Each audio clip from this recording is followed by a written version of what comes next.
E aí pessoal, tudo bom? Vou fazer um vídeo para vocês aqui, explicar um pouquinho dos detalhes do cilindro Big Block.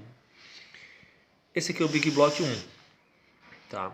Quando eu projetei ele, eu fiz esse contorno maior na volta do cilindro para favorecer o contato, né, para vedação entre o cabeçote e o cilindro e uma distribuição melhor de calor entre as peças, né? Esse cilindro, inicialmente eu projetei ele para usar cilindro pistão de 75 a 78 milímetros. Tá? Então eu pus uma quantidade de material ao redor do cilindro da camisa, né, que favorecesse um contorno total robusto em cima da camisa, né? Que tem nessa parte mais estreita, no mínimo a gente consegue aqui uns 20 milímetros e nas partes mais largas como essa aqui tem mais de 25 milímetros.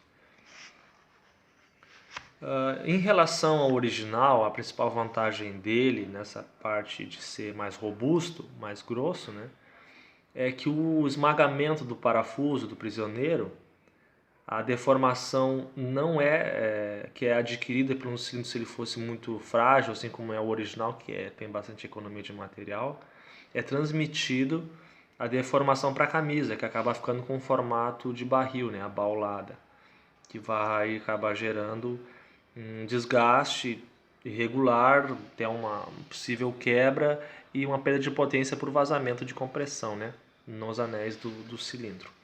Então esse cilindro já resolve totalmente pela robustez dele, né? Então ele tem material adicionado em várias partes que o original vem com aquela economia de material, né?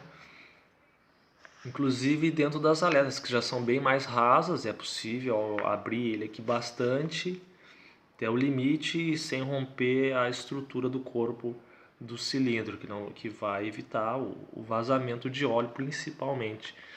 O fato dela ser mais rasa praticamente não compromete a troca de calor, né? Porque tem uma dificuldade da ventilação lá da parte mais funda da aleta, pois é fechado, só tem uma entrada e o ar não consegue entrar para um lado e sair pelo outro, porque é lógico, um lado é fechado, então tem uma circulação de ar praticamente só superficial.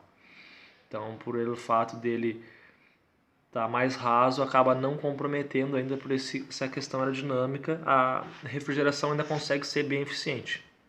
Já vendi ele em mais de 200 unidades, até para os estados mais quentes aqui do Brasil, e nenhum relato de superaquecimento. Para quem vai comprar ele bruto, ele vem assim mesmo, já vem planado, a furação toda pronta, rosca, plana, tudo certinho. A altura dele aqui vem numa média de 80 milímetros, 81 milímetros, depende do trabalho do torno que é necessário para limpar a superfície dele, que acaba sendo a fundição bem áspera. Então, conforme o trabalho do torno, vai dar essa altura de 80 milímetros em média. A furação dele aqui é 6,5 e a principal é de 8 milímetros, diferente do original, que aqui seria 9,5, bem maior, e lá 7 milímetros. Para quem vai usar ele com a lubrificação interna, tem que ter um pouco de atenção nessa parte para conferir se tem um fluxo de óleo satisfatório na subida do cabeçote, pois o furo aqui é bem menor. A gente sabe que existe um furo calibrador lá na torre do comando que controla a quantidade de óleo para fazer uma boa distribuição do lubrificante entre a parte de força, né, conjunto rotativo, móvel, virabrequim, pistão e biela, câmbio e cabeçote. Na hora da usinagem, que é rebaixar ele, vai usar uma altura bem menor, tira um pouco de material em cima, porque ele já vem com material adicional também em cima, para ele ficar mais parecido com o original, e depois o restante tira na parte de baixo. Caso queira utilizar a altura total dele, então só faz uma plana corretiva após o encamisamento para tirar qualquer distorção que ele venha adquirir com a interferência, né, a montagem sob pressão da camisa aqui. Que mais? Esse formato aqui do alojamento da corrente foi alterado. Fiz um desenho mais suave, mais bem centralizado com o cilindro, os guias, o encaixe do guia de corrente já sai da fundição pronto, só é preciso tirar alguma membrana do alumínio que tenha ficado aqui. Esse aqui eu abri, né? Mas para quem compra ele bruto, ele vem com uma casquinha de alumínio fechando aqui. E é isso aí, a princípio é isso aí. Esse é o modelo 1. Dá para usar o pistão de 70 a 80. A furação interna já vem com 68 mm já no jeito para fazer uma montagem de um pistão de médio tamanho, né? Para a preparação a gente vai falar de médio tamanho mesmo que já seja bem grande. Com a camisa de 87 mm externo, no uso do pistão 80, ainda vai sobrar cerca de 3 mm nessa região aqui, de base de assentamento. Acima de 80 mm não dá para montar, porque nós não vamos ter base de assentamento nenhum para vedação no bloco. E esse é o modelo 2, é de um lote bem mais antigo, de fabricação terceirizada. Eu peguei ele aqui porque é o único que me sobrou, para mostrar para vocês a principal diferença entre o modelo 1 e o modelo 2, que seria essa adição de material ao redor da camisa na parte posterior do cilindro. Então tem mais material aqui, aqui e dentro das aletas em relação ao modelo 1. O resto todo do cilindro é tudo igual, a parte externa. Aí o furo interno dele, quando ele vem bruto, já vem também com 78 mm, também altura média de 80 mm.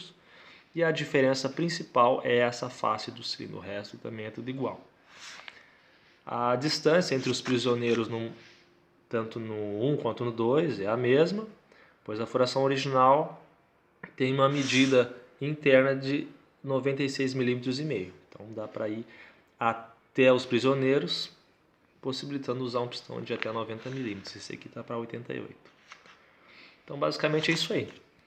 O cilindro atualmente não é mais esse daqui. O modelo 2 ainda é fabricado, mas com essas características aqui de desenho e a qualidade do alumínio que é bem superior.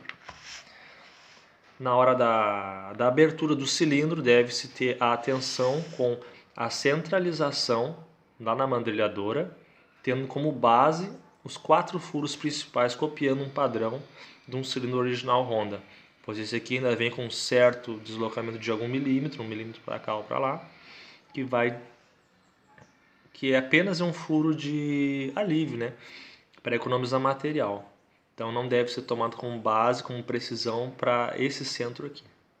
Então a mandrilhadora vai centrar aqui, pegando a base dele plana, que já é perfeita, e com um gabarito para isso aqui. A furação dos guias de montagem, para quem compra ele bruto, né, não vai. Tem que fazer um furo de aproximadamente 5 mm de profundidade, de 10 de diâmetro para pôr o guia de montagem aqui. E isso vai ser responsabilidade do torneiro ou da pessoa que vai executar o trabalho, também copiando um padrão Honda. Tá beleza? Espero que eu tenha ajudado vocês com algumas dicas e para quem não conhecia o cilindro poder conhecer melhor. O problema que a gente tinha antigamente era a contaminação por gases como o nitrogênio, o hidrogênio, que causam esse tipo de porosidade cristalina que acontece no alumínio. Na nossa fundição atual já não temos mais esse problema. É uma liga muito melhor. Tá beleza? Espero que eu tenha ajudado vocês aí. Para quem não conhecia, o cilindro Big Block tá aí. É bem prático. Só chegar, abrir ele, colocar a camisa e fazer o serviço todo. É bem simples. Evita muito transtorno e aumenta a qualidade do serviço no geral.